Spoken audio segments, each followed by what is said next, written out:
اعوذ باللہ من الشیطان الرجیم بسم اللہ الرحمن الرحیم افامن الذین مکروا السیئات ان یخسف اللہ بهم الارض او یأتیہم العذاب من حیث لا یشعرون۔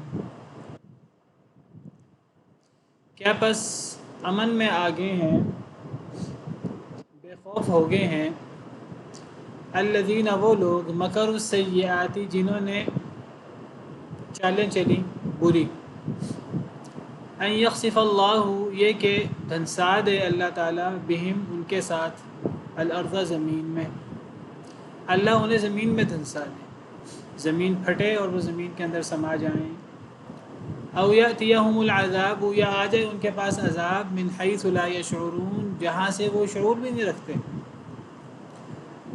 والعیاذ باللہ۔ پچھلی آیات کریمہ میں اللہ تعالیٰ نے بڑے بڑے عقائد بیان فرمائے ہیں اور بڑے بڑے جو اسلامی عقائد ہیں ان کے بارے میں جو شبہات ہیں کفار کے ان کا تذکرہ کیا ہے اور ان کا رد کیا ہے۔ کون سے بڑے بڑے عقائد بیان کیے ہیں؟ 3 بڑے عقائد بیان کیے ہیں۔ کیا کیا؟ ایک تو توحید کا، اور وہ جو شرک کے بارے میں کفار کے شبہات ہیں ان کا رد کیا ہے، اور رسالت نبی کریم صلی اللہ علیہ وسلم کے بارے میں یہ سمجھنا کہ نبی انسان نہیں ہو سکتے، نبی کو تو فرشتہ ہونا چاہیے، نبی کے ساتھ فرشتہ ہونا چاہیے، اور جی بعث بعد الموت، اس کے بارے میں پیچھے تفصیل سے ہم نے پڑھا، مرنے کے بعد کی زندگی، اس کے بارے میں کفار قسم اٹھا کر کہتے تھے وَأَقْسَمُوا بِاللَّهِ جَهْدَ أَيْمَانِهِمْ لَا يَبْعَثُ اللَّهُ مَن يَمُوتُ، انہوں نے اللہ کی پختہ قسمیں اٹھائیں کہ اللہ کی قسم جو مر جاتا ہے اللہ اس کو نہیں اٹھا سکتا، والعیاذ باللہ۔ اللہ نے جواب دیا بلا وعدن علیہ حقا، کیوں نہیں، بلکہ اللہ پر تو سچا وعدہ ہے کہ اللہ نے اٹھا کر رہنا ہے، ولیکن اکثر الناس لا یعلمون، لیکن اکثر لوگ جانتے نہیں۔ اسی طرح ان کو شبہ تھا کہ اللہ کے ارادہ کے بارے میں، اللہ کے ارادہ کونیہ اور اللہ کے ارادہ شرعیہ کو خلط ملط کر کے وہ کہتے تھے کہ اگر ہم غلط ہیں تو اللہ نے ہمیں ڈیل کیوں دے رکھی ہے، اگر ہم شرک کر رہے ہیں، اگر ہم اللہ کی حلال کردہ چیزوں کو حرام ٹھہرا رہے ہیں تو اللہ ہمیں پکڑتا کیوں نہیں ہے، اللہ نے ہمیں کیوں ڈھیل دے رکھی ہے۔ اگر اللہ چاہتا تو ہم یہ کام نہ کرتے، ہم گویا کہ اللہ کی مشیت سے یہ کام کر رہے ہیں، تو اللہ نے ان کے ان شبہات کا رد کیا ہے دلائل کے ساتھ۔ اب اللہ تعالیٰ فرماتے ہیں کہ یہ نہیں ہے کہ ان کے سامنے حقائق واضح نہیں ہیں، یہ نہیں ہے کہ یہ جاہل ہیں، اللہ نے حقائق بھی واضح کر دیے ہیں، اللہ نے وحی اتار دی، سب سے پہلے اللہ نے علم بھیج دیا ہے، جو جہالت تھی اللہ نے وہ بھی ختم کر دی، اللہ نے عقلی نقلی دلائل بھی دے دیے، پھیر کر اللہ نے دلائل بھی بیان کر دی۔ اگر ابھی بھی یہ نہ مانے تو پھر ایسے لوگوں، یہ پھر باغی لوگ ہیں، یہ ہٹ درم لوگ ہیں، پھر ان کا پھر مسئلہ جہالت نہیں ہے، ان کا مسئلہ پھر لا علمی نہیں ہے، ان کا مسئلہ یہ کہ یہ ماننا ہی نہیں چاہتے۔ وہی بھی آ چکی، ان کے شبہات کا رد بھی کیا جا چکا، عقلی نقلی دلائل بھی دیے جا چکے، پھیر کر کئی طریقوں سے۔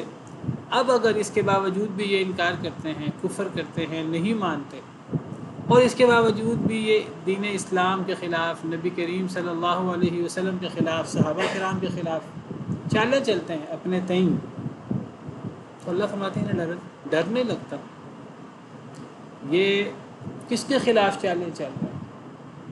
یہ صرف کوئی نبی صلی اللہ علیہ وسلم کے خلاف، کوئی اسلام کے خلاف، کوئی مسلمانوں کے خلاف چال نہیں، یہ اللہ رب العالمین کے خلاف تدبیریں ہیں، یہ اللہ رب العالمین کے خلاف چالیں ہیں، کیونکہ نبی کریم صلی اللہ علیہ وسلم اللہ کے سچے نبی ہیں، اللہ نے انہیں مبعوث کیا ہے، اللہ نے انہیں نبوت و رسالت سے سرفراز کیا ہے، اسلام اللہ کا سچا دین ہے، ان الدین عند اللہ الاسلام، مسلمان اللہ کے بندے ہیں، عاجز اللہ کے تابع فرما ہیں، اللہ پر ایمان لانے والے لوگ ہیں، اسلام کے خلاف چال چلنا، سازش کرنا، نبی کریم صلی اللہ علیہ وسلم کے خلاف چالیں چلنا، مسلمانوں کو تکلیفیں دینا اور ان کے خلاف چالیں چلنا، تو انہیں ڈر نہیں لگتا افا امین الذین مکروا السیئات، کیا بس بے خوف ہو گئے ہیں، امن میں آ گئے ہیں۔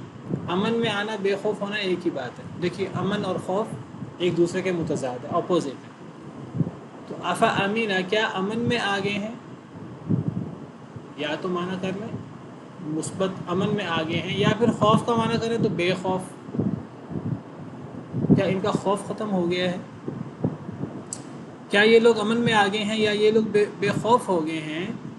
کون لوگ؟ جو بری بری چالیں چلتے ہیں، برے مکر کرتے ہیں اسلام کے خلاف، نبی کے خلاف، مسلمانوں کے خلاف، جو در حقیقت اللہ کے خلاف۔ وہ اللہ جو خالق کائنات ہے، جو ان کا بھی خالق ہے، جو ان کا بھی رازق ہے، جو ان کو ساری نعمتیں دینے والا ہے، یہ اپنے ہی خالق، مالک، رازق، منعم حقیقی کے خلاف چالیں چل رہے ہیں۔ کتنے بے وقوف ہیں، اپنے انجام سے کتنے بے خبر ہیں۔ کیا یہ بے خوف ہو گئے ہیں یہ لوگ جو چالیں چلتے ہیں بری بری، اس بات سے کہ اللہ انہیں زمین میں دھنسا دے؟ اللہ کے لیے کیا مشکل ہے؟ اللہ اپنے دشمنوں کے لیے زمین کو شق کر دے اور ساری کی ساری قوم زمین میں غرق ہو جائے، زمین میں دھنس جائے، اللہ کے لیے کوئی مشکل نہیں ہے۔ کسی ایک شخص کو زمین کے اندر دھنسانا، زمین کے اندر خسف کر دینا، یا پوری قوم کو، اللہ کے لیے کوئی مشکل نہیں ہے۔ یا ان کے پاس وہاں سے عذاب آئے جہاں سے انہیں بالکل شعور بھی نہ ہو، توقع بھی نہ ہو، بالکل اندازہ بھی نہ ہو، وہاں سے ان پر عذاب آ جائے۔ اللہ کی مخالفت کرتے ہوئے، اسلام کی مخالفت کرتے ہوئے، نبی مسلمانوں کی مخالفت کرتے ہوئے 1000 بار سوچنا چاہیے۔ اگر اللہ کی طرف سے فوری پکڑ نہیں آتی تو یہ اللہ کا احسان ہے، یہ اللہ کا تحمل ہے، یہ اللہ کی طرف سے ڈھیل ہے۔ یہ نہیں ہے کہ تمہارے اعمال بڑے اچھے ہیں اور تمہارے اعمال کوئی بہت خطرناک نہیں ہے، ایسی بات نہیں ہے۔ تمہارے اعمال اس قابل ہیں کہ ایک ایک عمل پر اللہ کا عذاب آئے، وہ اللہ غفور الرحیم ہے، وہ اللہ نے ڈھیل دی ہوئی ہے۔ اللہ نے ایک وقت رکھا ہوا ہے عذاب کا، ابھی وہ وقت نہیں آیا، ورنہ تمہارے اعمال تو اس قابل ہیں کہ تمہیں زمین میں دھنسا دیا جائے، یا ان کے پاس وہاں سے عذاب آئے جہاں سے انہیں شعور بھی نہ ہو۔ بولے یعوذ باللہ، بہت غور طلب آیات۔ اور یہ جو عذاب آیا کرتا ہے اللہ کی طرف سے، یہ دھنسنے کا عذاب ہو یا کوئی اور عذاب ہو، یہ عام طور پر انسان کے وہم و گمان میں بھی نہیں ہوتا، انسان غفلت میں ہوتا ہے، رات سویا ہوتا تو عذاب آ جاتا ہے، یا دن کے وقت اس وقت عذاب آتا ہے جب انسان مصروف ہو اپنے لہو و لعب میں، اپنے کاروبار زندگی میں، اپنے کھیل کود میں۔ یہ نہیں ہوتا کہ انسان پہلے ڈر رہا ہوتا ہے کہ عذاب آ جائے گا تو پھر عذاب آ جاتا ہے۔ یہ عام طور پر عذاب اس وقت آتا ہے جب انسان کو عذاب کی توقع نہیں ہوتی۔ افامن اہل القری ان یاتیہم بأسنا بیاتا وہم نائمون، اللہ فرماتے ہیں کیا بستیوں والے بے خوف ہو گئے ہیں کہ ان پر ہمارا عذاب رات کو سوتے ہوئے آئے۔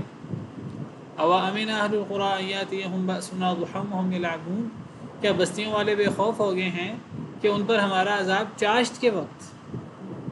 آج تو چاشت کے وقت، آج بھی بہت سارے لوگ چاشت کے وقت اپنے جابز میں اور اپنے آفیسز میں جاتے ہیں صبح 8، 8:30، 9 بجے۔ بہت سارے لوگ اب کاروبار لیٹ شروع کرتے ہیں 11، 12 بجے، لیکن پرانے زمانے میں تو سارے لوگ ہی 7:30، 8، 8:30، 9 بجے کام ان کے شروع ہو جاتے تھے۔ اور یہ گویا کہ پیک کا وقت ہے کاروباری مصروفیت کا اور اپنی دنیاوی مصروفیت کا، تو اللہ فرماتے ہیں کہ چاشت کے وقت عذاب آ جائے، لوگ کھیل رہے ہوں، یعنی ایسی جابز اور ایسے کاروبار میں مشغول ہونا جس میں الہیت ہے ہی نہیں، تو یہ کھیل کود سے کم نہیں ہے، وہ کھیل کود ہے۔ تو انہیں ڈر نہیں لگتا بستیوں والوں کو کہ بے خوف ہو گئے ہیں اس بات سے کہ چاشت کے وقت جب یہ کھیل رہے ہوں، لہو و لعب میں مبتلا ہوں، دنیاوی زندگی میں مبتلا ہوں، تو اس وقت اللہ کا عذاب آ جائے۔ یہاں اللہ نے عذاب کی نوعیت بیان کی، یہاں وقت بیان نہیں کیا۔ یہاں اللہ نے فرمایا کہ دھنسنے کا عذاب آ جائے یا کوئی اور عذاب آ جائے اور وہاں سے آئے جہاں سے انہیں شعور بھی نہ ہو. اللہ عاجز نہیں ہے. او یأخذہم فی تقلبہم فما ہم بمعجزین، یا اللہ پکڑ لے انہیں فی تقلبہم ان کے الٹ پلٹ ہونے میں. تقلب قلب سے ہے، اور قلب دل کو کہتے ہیں. دل کو قلب کیوں کہتے ہیں؟ کیونکہ دل الٹ پلٹ ہوتا رہتا ہے، ہر وقت حرکت میں ہے، ہر وقت دھڑک رہا ہے. اور جب دل کا دھڑکنا بند ہوا تب زندگی تمام ہوئی. تو قلب کا مطلب حرکت میں رہنا، الٹ پلٹ ہونا. او یأخذہم فی تقلبہم، یا اللہ پکڑ لے انہیں، یعنی اللہ کا عذاب آ جائے ان کو، کوئی بھی عذاب، وہ دھنسنے کا عذاب ہو یا کوئی اور عذاب ہو جس کا انہیں اندازہ بھی نہیں ہے، وہ عذاب آ جائے فی تقلبہم ان کے الٹ پلٹ ہونے میں. الٹ پلٹ ہونے سے کیا مراد ہے؟ مختلف مفسرین نے مختلف اس کے معنی بیان کیے ہیں. بعض مفسرین کہتے ہیں کہ کاروبار کے لیے وہ جو دوسرے شہروں میں جاتے تھے اور دوسرے شہروں میں جا کر وہاں سے چیزیں خرید کر اپنے علاقے میں لا کر بیچتے تھے، اپنے علاقے کا سامان وہاں لے جا کر بیچتے تھے اور منافع کماتے تھے. تو یہ شہروں میں آنا جانا، اس کو بھی تقلب کہتے ہیں. قرآن کریم میں اللہ نے کئی جگہ پر یہ جو اس قسم کی تجارت ہے اس کے لیے تقلب کا لفظ استعمال کیا. لا یغرنک تقلب الذین کفروا فی البلاد، سورہ آل عمران میں اللہ فرماتے ہیں کہ اے نبی صلی اللہ علیہ وسلم لا یغرنک، ہرگز نہ دھوکے میں ڈالے آپ کو، تقلب الذین کفروا فی البلاد، کافروں کا شہروں میں آنا جانا تجارت کے لیے. یہ جو کافر، مکہ مکرمہ کے کافر جو ہیں وہ ان کا زیادہ تر زراعت تو ہوتی نہیں تھی، تو وہ تجارت مکہ سے سامان شام لے گئے، یمن لے گئے، یمن سے سامان مکہ لے آئے. تو یہ چیز آپ کو دھوکے میں نہ ڈالے کہ یہ بڑا دنیا کما رہے ہیں. متاع قلیل، تھوڑا سا فائدہ ہے. ثم مأواہم جہنم، پھر ان کا ٹھکانہ جہنم ہے. وبئس المہاد، بہت برا ٹھکانہ ہے. تو تقلب سے مراد تجارت کے لیے مختلف شہروں کا سفر. تو بعض مفسرین نے تقلب سے مراد تجارت کے لیے شہروں کا سفر مراد لیا ہے کہ یہ جو تجارت کے لیے اپنی طرف سے بڑی ترقی کرنے کے لیے اور بڑا دنیا کمانے کے لیے اس شہر اس شہر اس شہر، تو رستے میں ڈاکو آ لیں، رستے میں کوئی اور عذاب آ جائے، اس شہر میں پہنچ کر کوئی اور عذاب آ جائے، اللہ انہیں پکڑ لے ان کے شہروں میں آنے جانے میں، سفر کے دوران. بعض مفسرین کہتے ہیں تقلب سے مراد یہ کاروبار کے لیے، دنیا کی تگ و دو کے لیے جو سوچ و بچار کرتے ہیں اس کو تقلب کہا گیا ہے. بعض مفسرین کہتے ہیں یہ تقلب سے مراد رات سونا، سو کر اٹھنا، پہلو بدلنا، لیٹنا، لیٹ کر اٹھنا. تو یہ سوتے وقت جاگتے وقت یہ مراد ہے. تقلب کا ایک معنی انسان کھڑا ہے تو بیٹھ جائے، بیٹھا ہے تو لیٹ جائے، لیٹا ہے تو پھر کھڑا ہو جائے، یہ بھی تقلب کا معنی ہوتا ہے. جیسے اللہ تعالیٰ نے قرآن کریم میں بعض جگہوں پر نماز پڑھنے کے لیے تقلب کا لفظ استعمال کیا. وَتَقَلُّبَكَ فِي السَّاجِدِينَ، قرآن کی آیت ہے سورہ شعراء کی.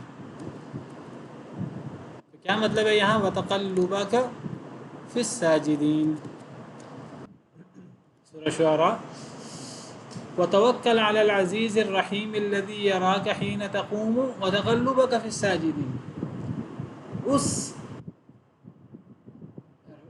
ذات پر توکل کرو جو بہت عزیز ہے اور بہت رحیم ہے، بہت غالب ہے، بہت رحم کرنے والا ہے، اللہ رب العالمین.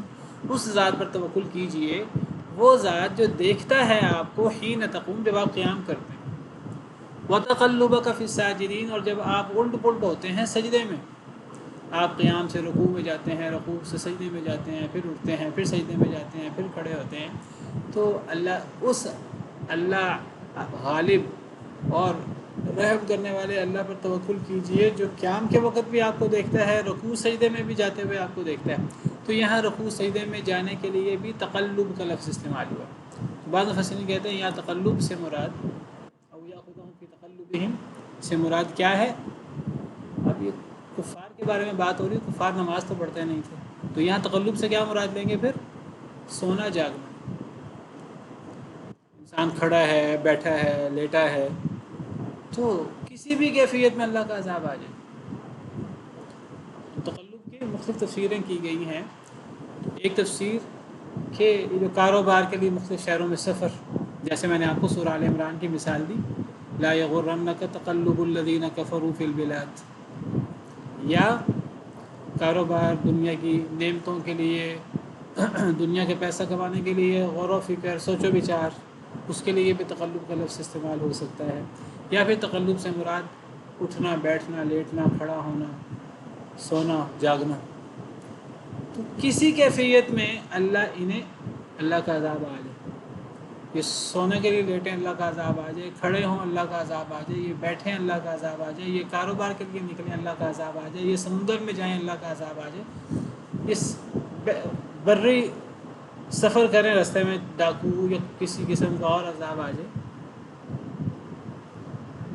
انہیں ڈر نہیں لگتا اس سے؟ اللہ کی زمین پہ چلتے ہوئے، اللہ کی نعمتیں استعمال کرتے ہوئے، اللہ کی مخلوق ہوتے ہوئے، اللہ کی دی ہوئی صلاحیتیں استعمال کرتے ہوئے، اللہ کی نافرمانی کرتے ہوئے دیدہ دلیری کے ساتھ ڈر نہیں لگتا انہیں؟ فما ہم بمعجزین، بس نہیں ہے یہ عاجز کرنے والے. یعنی اگر اللہ کا عذاب آ جائے گا تو کیا یہ اللہ کے عذاب کو روک سکیں گے؟ کیا اللہ کے عذاب کا مقابلہ کر سکیں گے؟ کبھی بھی نہیں. تو اللہ کا عذاب انہیں دھنسنے کی صورت میں آ سکتا ہے. اللہ کا عذاب وہاں سے آ سکتا ہے جہاں سے انہیں توقع بھی نہ ہو. اللہ کا عذاب انہیں کاروبار کرتے ہوئے، اللہ کا عذاب انہیں سوتے جاگتے ہوئے آ سکتا ہے، کسی بھی حالت میں آ سکتا ہے. اور جب اللہ کا عذاب آ جائے گا پھر پوری دنیا مل کر اللہ کے عذاب کا مقابلہ نہیں کر سکتی. پھر یہ عاجز کرنے والے نہیں ہیں، یہ اس مقابلہ کرنے والے نہیں ہیں. پھر او یاخذہم علی تخوف، یا پکڑ لے اللہ کا عذاب انہیں علی تخوف، ڈر اور دھمکی کی صورت میں، خوف پر.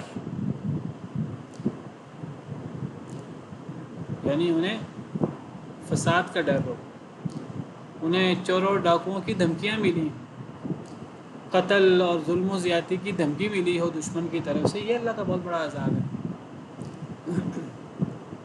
دشمن کا ڈر ہو، دشمن کہیں حملہ نہ کر بیٹھے، دشمن نے بڑے وعدے وعید کیے ہوں ان سے کہ جی ہم آ رہے ہیں، ہم آگے تم سے نمٹ لیتے ہیں، تمہیں یہ سزا دیں گے، یہ سزا دیں گے. اب اتنا خوف ہے کہ اب اس خوف میں ان کو نیندیں ہی نہیں آ رہی.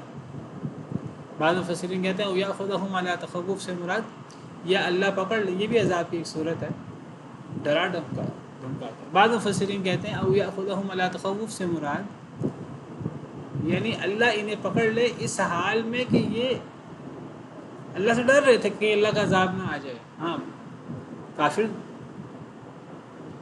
دیدہ دلیری سے اللہ کی نافرمانی کرتا ہے، لیکن کئی دفعہ اتنے بڑے بڑے بلنڈر کرتا ہے کہ وہ اسے دل میں چور ہوتا ہے کہ میں نے بڑا بلنڈر کیا ہے، کہیں عذاب نہ آ جائے. وہ ڈر رہا ہوتا ہے اور عذاب آ جاتا ہے. بعض مفسرین نے یہ مراد لی او یاخذہم علی تخوف، یا اللہ پکڑ لے انہیں عذاب میں، یعنی علی تخوف، خوف کے ساتھ. یعنی پہلے سے وہ خوف میں مبتلا تھے کہ ہم نے رسول کی نافرمانی کی ہے.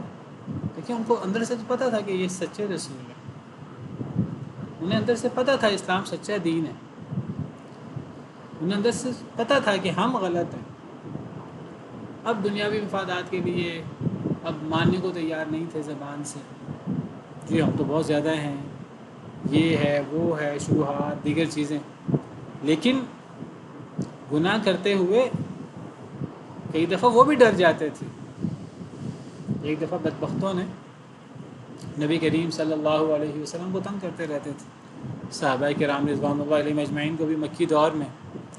تو ایک دفعہ نبی کریم صلی اللہ علیہ وسلم، چونکہ آپ کا خاندان اعلیٰ تھا، آپ کو تکلیف دیتے ہوئے 100 دفعہ سوچتے تھے کہ بنو ہاشم مسلمان ہوئے یا نہیں ہوئے، لیکن وہ آپ کے حمایتی تھے، بنو ہاشم اور بنو مطلب.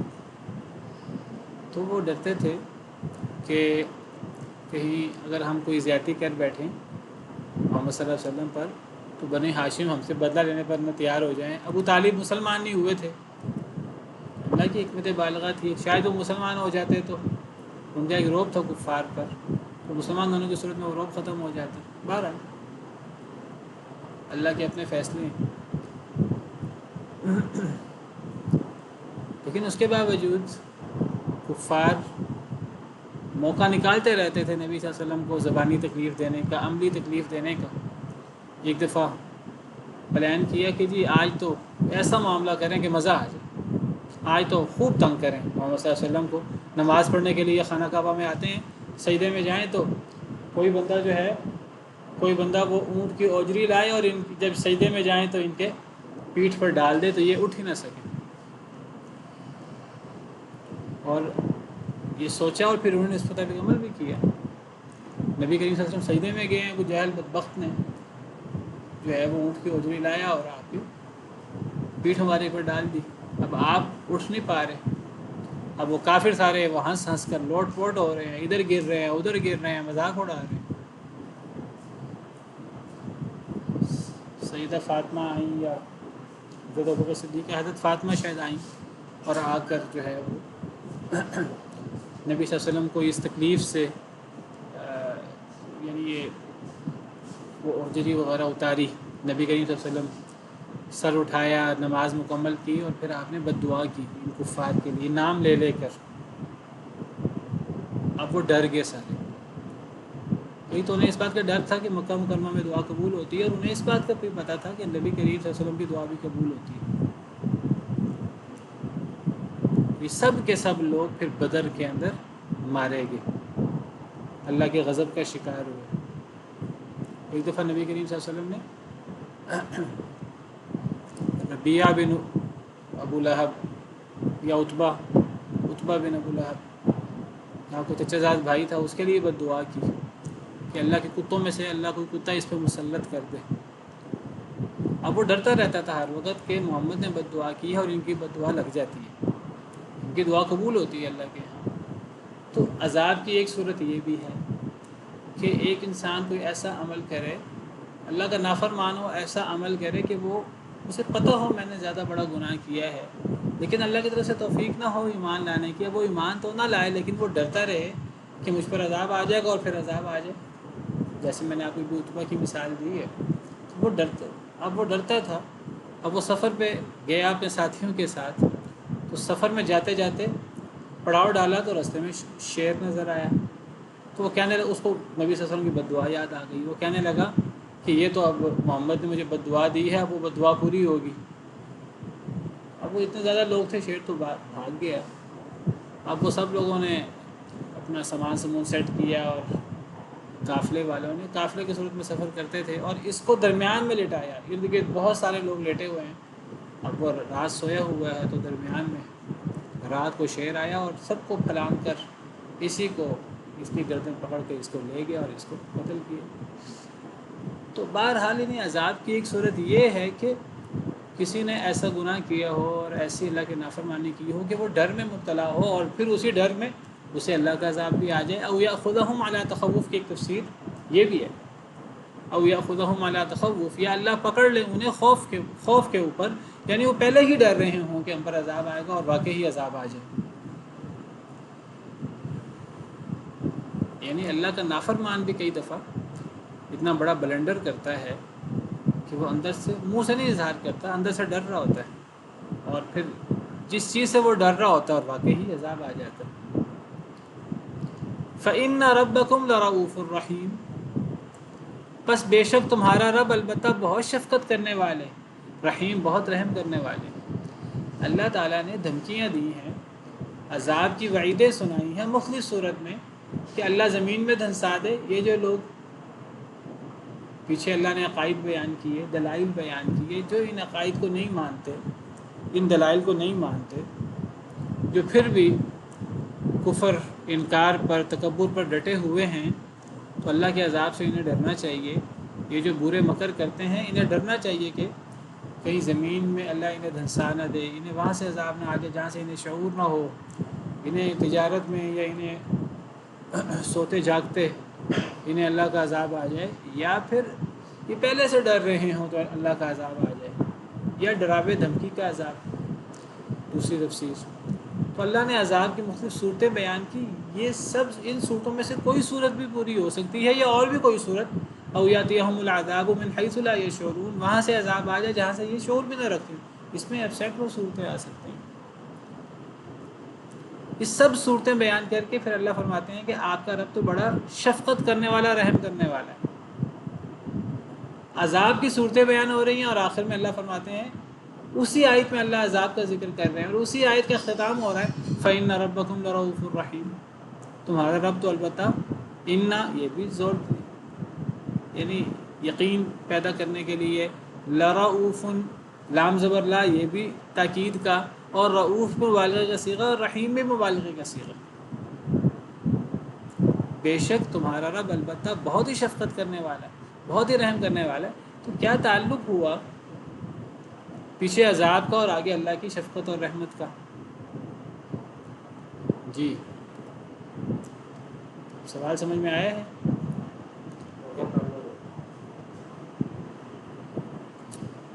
ہاں، اس سے ایک مراد یہ ہو سکتی ہے کہ یہ سب عذاب اللہ چھوڑ سکتے ہیں اگر تم توبہ کر لو تو، اللہ پھر شفقت کرنے والا، رحم کرنے والا ہے۔ اور کوئی تفسیر یا اور کوئی مراد؟ جب ذکر کیا جاتا ہے عذاب کا، تو لوگ جو نیک لوگ ہوتے ہیں وہ بھی ڈر جاتے ہیں، ان کو بھی بالکل ڈر اور تنگی محسوس ہوتی ہے، بہت زیادہ انسان پریشان ہو جاتا ہے، تو اللہ تعالیٰ اس کے اوپر یعنی کہ ساتھ ہی ان کو دلاسا بھی دے دیتے ہیں کہ اللہ تعالیٰ مہربان بھی ہے اور رحیم بھی ہے، لہٰذا ان کے ساتھ اگر عذاب آئے گا تو آپ کے ساتھ شفقت کا معاملہ بھی ہوگا۔ چلیں بہرحال یہ تھوڑی دور کی تفسیر کی ہے آپ نے، یہ بات تو کفار کی ہو رہی ہے، کفار کے عذاب کی ہو رہی ہے، تو اگر ہم یہاں مراد لیں کہ یہاں فَإِنَّ رَبَّكُمْ لَرَءُوفٌ رَحِيمٌ سے مراد مسلمانوں کے ساتھ اللہ کی شفقت و رحمت ہے، تو یہ تھوڑی بعید بات ہے، بات تو یہ کفار کے بارے میں ہو رہی ہے۔ تو یا تو ہم یہ کہیں کہ اگر وہ توبہ کر لیں تو اللہ ان کے بڑے بڑے بلنڈر، شرک اور اس قسم کی بڑی بڑی نافرمانیاں، نبی کا انکار اور صحابہ کے ساتھ ظلم، یہ بھی معاف کر دے گا۔ یا کیا مراد ہو سکتی ہے؟ یا یہ مراد ہو سکتا ہے کہ دیکھو فوری عذاب نہیں آ رہا، یعنی ایک تو ہے نا توبہ کر لیں، ایک ہے اس صورت میں بھی اللہ کی شفقت اور رحمت ہے، کیا کہ فوری عذاب نہیں آ رہا، ورنہ ان کا ایک ایک عمل اتنا گھنونا ہے اور اتنا خطرناک ہے، ایک ایک عمل کہ اس عمل کے بعد مہلت ملنے کی گنجائش نہیں ہونی چاہیے، لیکن یہ اللہ کا تحمل ہے، اللہ کا حلم اور اللہ کی بردباری ہے، اللہ کی شفقت و رحمت ہے کہ اللہ نے اس کے باوجود 50 سال کی مہلت دی ہے۔ یہ مہلت دینا بھی تو اللہ کی شفقت اور رحمت ہے۔ اور دیکھیے اس اللہ کی شفقت و رحمت سے کئی لوگ مسلمان ہو جاتے ہیں، ورنہ جن لوگوں نے اللہ کا انکار کیا، اب دیکھیے بہت سارے لوگ جنہوں نے نبی صلی اللہ علیہ وسلم کا انکار کیا، نبی صلی اللہ علیہ وسلم کو تکلیفیں دی، جو بڑے بڑے سردار ہیں وہ تو جنگ بدر میں کام آ گئے، لیکن سارے تو جنگ بدر میں نہیں مارے گئے، بہت سارے لوگ جنگ احد میں پھر مقابل آئے، جنگ خندق میں پھر مقابل آئے، دیگر جنگوں میں پھر مقابل آئے، فتح مکہ کے موقع پر اس وقت تک مسلمان نہیں ہوئے اور پھر اس موقع پر توبہ کی، اس موقع پر اسلام کا اعلان کیا، تو نبی صلی اللہ علیہ وسلم نے قبول کیا، ان کا اسلام قبول کیا گیا۔ تو وہ کتنے کتنے لوگ تھے جو جن کو طلقاء کہا جاتا ہے، کہ فتح مکہ کے موقع پر مسلمان ہوئے، ان میں سے بہت سارے وہ لوگ تھے جو مکی زندگی میں نبی صلی اللہ علیہ وسلم کو، صحابہ کرام کو تکلیفیں دیتے رہے، جنگ بدر دیگر جنگوں میں اسلام کے خلاف، نبی صلی اللہ علیہ وسلم کے خلاف، صحابہ کرام کے خلاف شریک ہوئے۔ ابو سفیان کو لے لیجئے، جنگ احد میں کافروں کے سردار کی حیثیت سے شریک ہوئے، حضرت خالد بن ولید کو لے لیجئے کہ ان کی وجہ سے کتنا نقصان ہوا مسلمانوں کا جنگ احد میں، وہ جبل رومات سے پیچھے سے آئے اپنے ساتھیوں کو لے کر اور 70 مسلمان شہید ہوئے، بڑا نقصان ہوا مسلمانوں کا، لیکن اللہ نے توفیق دی۔ یہ اللہ کا شفقت اور اللہ کی رحمت ہے، اللہ نے مہلت دی، اس مہلت سے فائدہ اٹھا کر ایمان لے آئے کچھ عرصے کے بعد۔ ابو سفیان، اکرمہ بن ابی جہل، حضرت معاویہ بن ابی سفیان، دیگر بہت سارے لوگ رضی اللہ عنہم وارضاہم اجمعین، اللہ نے انہیں اسلام کی توفیق دی، اللہ ان سے راضی ہو گئے وہ اللہ سے راضی ہو گئے، لیکن ان کا اسلام لانا یہ اللہ کا بہت بڑا شفقت اور رحمت ہے، ورنہ وہ تو اس قابل تھے جنہوں نے انکار کیا کہ اللہ فوری اگر عذاب دے دیتے کہ کوئی ظلم نہیں تھا، کوئی زیادتی نہیں تھی۔ تو فَإِنَّ رَبَّكُمْ لَرَءُوفٌ رَحِيمٌ سے اس کی بہتر تفسیر یہ ہے، میں نے بھی آپ کے سامنے کی ہے، اور یہ تفسیر بھی کی جا سکتی ہے کہ اگر وہ توبہ کر لیں تو اللہ بہت شفقت کرنے والے، بہت رحم کرنے والے ہیں، ورنہ وہ اس کفر پر رہتے رہتے بھی اللہ کی شفقت اور رحمت کی کوئی انتہا نہیں ہے۔ یہ بتائیے کہ یہ بدبخت جو نبی صلی اللہ علیہ وسلم کے ساتھ یہ سلوک کرتے رہے تو ان کو ان کو بہترین نعمتیں ملتی رہیں، پھلوں کا رزق ملتا رہا اللہ کی طرف سے، دنیا کی نعمتیں ملتی رہیں، راتوں کو وہ سوتے تھے، دن کو وہ جاگتے تھے، اور صحت اور عافیت اور ہزار طرح کی نعمتیں۔ آپ آج سوچئے کہ ہم اللہ کی کتنی نافرمانی کرتے ہیں، اور اس کے باوجود اللہ رب العالمین کی ہزاروں لاکھوں نعمتیں ہر وقت ہمارے سامنے حال ہوتی ہیں۔ تو اللہ کی شفقت و رحمت نہیں ہے، بہت بڑی شفقت و رحمت ہے۔ اس شفقت و رحمت سے فائدہ اٹھا لینا چاہیے، اسی میں انسان کی خیر اور انسان کا فائدہ۔ اولم يروا الى ما خلق الله من شيء يتفيأ ظلاله عن اليمين والشمائل سجدا لله وهم داخرون۔ اولم يروا، کیا اور نہیں انہوں نے دیکھا، الى ما خلق اللہ، طرف اس کے جو اللہ نے پیدا کیا، من شيء، کسی بھی شے کو، يتفيأ ظلاله عن اليمين والشمائل، لوٹتے ہیں ان کے سائے یا جھکتے ہیں ان کے سائے، عن الیمین والشمائل، دائیں اور بائیں سے، سجدا للہ، اللہ کو سجدہ کرتے ہوئے، وہم داخرون، اور وہ عاجز ہوتے ہیں۔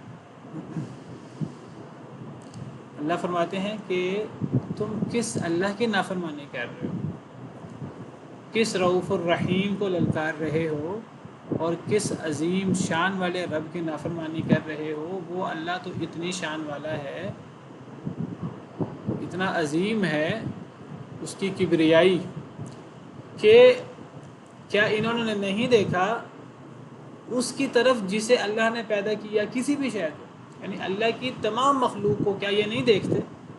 اللہ کی ساری مخلوق، اللہ نے جس کو بھی پیدا کیا ہو، من شیئن، کوئی بھی شے، کیا اور نہیں انہوں نے دیکھا طرف اس کے جو اللہ نے پیدا کیا کسی بھی شے کو؟ اس میں ہر مخلوق آ جاتی ہے، کوئی مخلوق مستثنا نہیں ہے۔ اگر میں بامحاورہ ترجمہ کروں، کیا یہ اللہ کی تمام مخلوق کو نہیں دیکھتے؟ من شیئن میں ہر شے، ہر ایک مخلوق آ جاتی ہے۔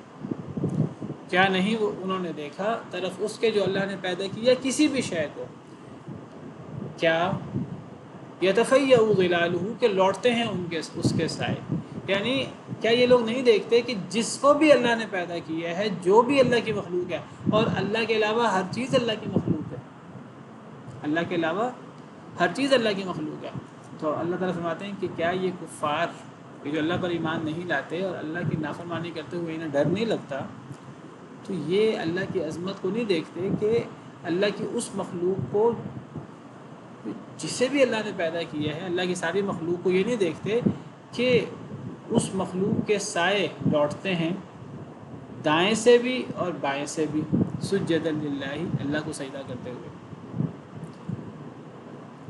وہم داخرون، اور وہ عاجزی کرتے ہیں اللہ کے سامنے۔ یعنی اللہ فرماتے ہیں کہ اس کائنات کی ہر مخلوق کا سایہ وہ دائیں بائیں اللہ کو سجدہ کرتا ہے بلا استثناء۔ کیا پتہ لگا اس میں؟ اللہ کی عظمت اور اللہ کی شان، اللہ کی کبریائی کے پتہ لگا۔ ایک تو اللہ کے علاوہ ہر چیز اللہ کی مخلوق ہے، جسے بھی اللہ نے پیدا کیا ہے، اللہ کی صفات کے علاوہ ہر چیز اللہ کی مخلوق ہے۔ کیا یہ نہیں دیکھتے جسے اللہ نے پیدا کیا، اس میں آسمان، زمین، عرش، کرسی، اور اللہ کی یعنی فرشتے اور زمین کی مخلوقات ساری کی ساری، ستارے، سیارے، جمادات، نباتات، حشرات، ہر چیز اس میں آ جاتی ہے، انسان بھی، جانور بھی، مسلمان بھی، کافر بھی، اللہ کی ہر مخلوق. ایک تو پتہ لگا اللہ کے علاوہ ہر چیز اللہ کی مخلوق ہے. نمبر 2 پتہ لگا اللہ کی ہر مخلوق اس کا سایہ دائیں بائیں اللہ کو سجدہ کرتا ہے. پتہ لگا اللہ کی ہر مخلوق کا سایہ ہے. سب سے پہلے یہ پتہ لگا اللہ کی جو بھی مخلوق ہے اس کا سایہ.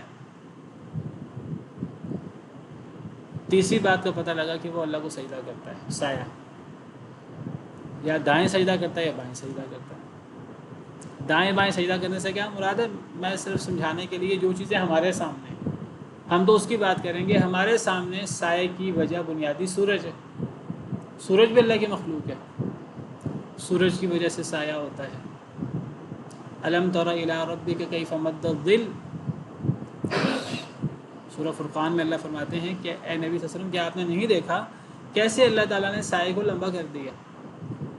وَلَوْ شَاءَ لَجَعَلَهُ سَاكِنًا. اگر اللہ چاہتے تو اللہ تعالیٰ اس سائے کو ساکن کر دیتے. یہ سایہ چھوٹا لمبا نہ ہوتا.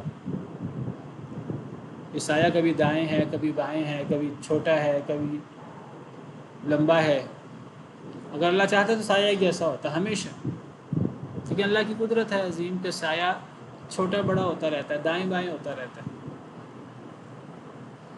ثم جعلنا الشمس علیہ دلیلا. اللہ فرماتے ہیں ہم نے اس سائے پر سورج کو دلیل بنایا ہے. یعنی سورج کی، اس سائے کی بنیاد سورج ہے. سورج روشنی کا بہت بڑا منبع ہے اور اس روشنی کے آگے جو چیز آتی ہے اس کا سایہ نظر آتا ہے. تو اللہ کے علاوہ ہر چیز اللہ کی مخلوق ہے، نمبر 1. نمبر 2 ہر مخلوق کا سایہ ہے. اللہ نے جس کو بھی پیدا کیا ہے، وہ انسان ہو، جاندار ہو، انسان ہو، عاقل غیر عاقل، حیوان ہو، نباتات ہوں، جمادات ہوں، ہر چیز، اور انسان جن، چاہے مسلمان ہو چاہے کافر ہو، آسمان زمین سورج چاند ستارے وما فیہا، ہر چیز، جو بھی چیز اللہ کی مخلوق ہے اس کا سایہ. اور نمبر 3 وہ اللہ کو سجدہ کرتا ہے اور دائیں بائیں سجدہ کرتا ہے. دائیں سجدہ کرنے سے کیا مراد ہے؟ تو میں ذکر کر رہا تھا کہ اس آیت کریمہ سے پتہ لگا ایک تو اللہ کے علاوہ ہر چیز اللہ کی مخلوق ہے. نمبر 2 اللہ کی ہر مخلوق کا سایہ ہے، ہر مخلوق کا بلا استثناء. نمبر 3 کہ وہ سایہ وہ اللہ کو سجدہ کرتا ہے دائیں بائیں. کیسے سجدہ کرتا ہے میں ذکر کر رہا تھا کہ آپ اس کی مثال ایسے سمجھیں کہ مثلا سورج مشرق سے نکلتا ہے، مغرب میں غروب ہوتا ہے. اگر آپ کا رخ مثال کے طور پر اس طرف شمال ہے، اس طرف جنوب ہے، ساؤتھ ہے، اگر آپ کا منہ ساؤتھ کی طرف ہو، جنوب کی طرف ہو، آپ کے لیفٹ سائڈ پہ سورج ہے، مشرق ہے، اور رائٹ سائڈ پہ اگر آپ کے مغرب ہے. اگر آپ کا رخ جنوب کی طرف ہے تو جب صبح سورج نکلے گا تو زوال ہونے تک، جب تک سورج نصف نہار پہ آتا ہے اس وقت تک سایہ کدھر ہوگا؟ دائیں، مغرب کی سائڈ پہ ہوگا. اگر آپ کا رخ جنوب کی طرف ہو تو وہ سایہ کدھر ہوگا؟ آپ کے دائیں. اور جب سورج جو ہے وہ نصف النہار سے وہ غروب ہونا ڈھلے گا اور مغرب کی طرف جانا شروع کرے گا تو سورج غروب ہونے تک سایہ چھوٹے سے لمبا ہوتا جائے گا. اور وہ کس طرف ہوگا؟ آپ کے بائیں طرف. تو دائیں بائیں اللہ کی ہر مخلوق کا سایہ سجدہ کرتا ہے. اگر آپ کا رخ شمال کی طرف ہے تو پھر گویا کہ سورج نکلنے سے لے کے نصف النہار آنے تک سایہ آپ کے دائیں ہوگا، اور پھر نصف النہار سے غروب ہونے تک سایہ آپ کے بائیں ہوگا.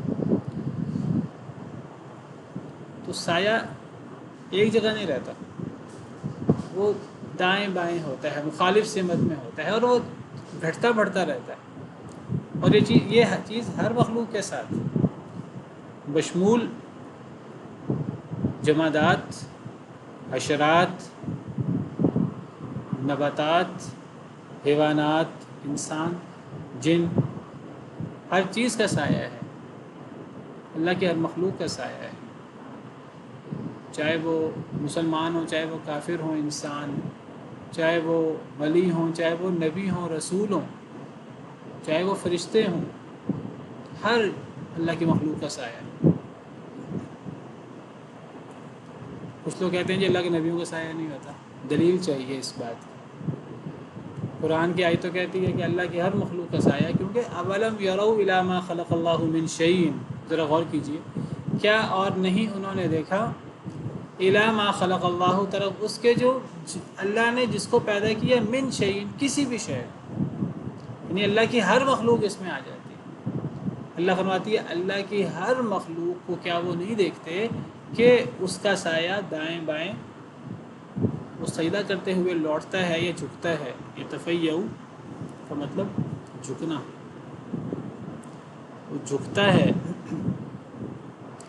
مائل ہوتا ہے، اس کا سایہ دائیں اور بائیں، تو ہر مخلوق کا سایہ، وہم داخرون، اور وہ سب، اور یہ ہر مخلوق کا دیکھیں، اگر کوئی مخلوق اللہ کو خود سجدہ نہ کرے تو اس کا سایہ آٹومیٹک اللہ کو سجدہ کر رہا ہے۔ امام مجاہد فرمایا کرتے تھے، اس آیت کریمہ کی روشنی میں امام مجاہد بہت بڑے مفسر ہیں، کہتے ہیں کہ وہ حضرت ابن عباس رضی اللہ تعالیٰ عنہ سے 3 دفعہ قرآن کی تفسیر پڑھی، کان آیۃ فی التفسیر، ان کے بارے میں مشہور مقولہ ہے کہ وہ قرآن کریم کی تفسیر میں اللہ کی بہت بڑی نشانی تھی، بہت بڑے تفسیر کے ماہر تھے۔ حضرت ابن عباس کے خاص شاگرد تابعی امام مجاہد، وہ کیا فرماتے ہیں کہ جب سورج ڈھلتا ہے تو ہر چیز کا سایہ اللہ کے سامنے سجدہ ریز ہو جاتا ہے۔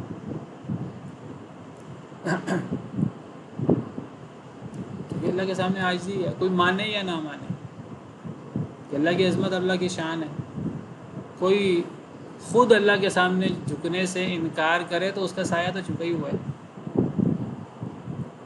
طوعا و کرہن۔ اور یہی بات ہم پیچھے سورہ رعد میں بھی پڑھ چکے ہیں بڑی وضاحت کے ساتھ، میں نے تب اس کی وضاحت بھی کی تھی، دوبارہ ایک دفعہ وہ آیت کریمہ آپ کے سامنے کر دیتا ہوں۔ سورہ رعد آیت نمبر 15، اللہ فرماتے ہیں وَلِلَّهِ يَسْجُدُ مَنْ فِي السَّمَاوَاتِ وَالْأَرْضِ طَوْعًا وَكَرْهًا وَظِلَالُهُمْ بِالْغُدُوِّ وَالْآصَالِ، یہ آیت اپنے مفہوم میں بڑی واضح، اور اللہ ہی کے لیے سجدہ کرتی ہے ہر وہ چیز جو آسمان میں ہے اور جو زمین میں ہے، یعنی آسمان و زمین میں موجود ہر چیز، یعنی آسمان و زمین خود بھی اور آسمان و زمین میں موجود ہر چیز جو اللہ کی مخلوق ہے۔ زمین و آسمان خود اللہ کی مخلوق ہے، زمین و آسمان میں موجود ہر چیز اللہ کی مخلوق ہے، اللہ کے علاوہ اللہ ہی کے لیے سجدہ کرتی ہے ہر وہ چیز جو آسمانوں میں ہے اور جو زمین میں ہے، خوشی سے یا ناخوشی سے۔ اب سوال پیدا ہوتا ہے یہاں کہ ہر چیز اللہ کو تو سجدہ نہیں کرتی، خوشی یا ناخوشی سے، یعنی انسان اور جن میں سے جو اللہ کے نافرمان وہ نہیں کرتے سجدہ اللہ کو، جانور کرتے ہیں، نباتات کرتے ہیں، حشرات کرتے ہیں، جمادات کرتے ہیں، آسمان و زمین، سورج، چاند، ستارے، پہاڑ، ہر چیز، شجر حجر اللہ کو سجدہ کرتے ہیں۔ بہت سارے انسان بھی کرتے ہیں لیکن بہت سارے انسان نہیں کرتے، تو اللہ فرماتے ہیں وَظِلَالُهُمْ، اور ان کے سائے بھی، بِالْغُدُوِّ وَالْآصَالِ، صبح شام، جو خود نہ کرے اس کا سایہ۔ لیکن اللہ نے یہاں خود سجدہ کرنے کا ذکر بھی کیا ہے، سایوں کا ذکر تو الگ کیا ہے، سایہ تو سجدہ کرے گا ہی کرے گا چاہے کوئی خود نہ بھی کرے۔ ایک کافر کا سایہ بھی زمین پہ لیٹا ہوا ہے، ایک مسلمان کا سایہ بھی زمین پہ لیٹا ہوا ہے، سجدہ ہے اللہ کو، اللہ کے سامنے عاجز ہے، اپنے سائے کو چھپا نہیں سکتا۔ اچھا، سائے سے پہلے جو اللہ فرماتے ہیں کہ زمین و آسمان کی ہر چیز اللہ کو سجدہ کرتی ہے خوشی یا ناخوشی سے، سائے کا ذکر آ گیا اور ان کے سائے بھی، اس سے بھی پتہ لگتا ہے کہ زمین و آسمان میں موجود ہر اللہ کی مخلوق کا سایہ ہے۔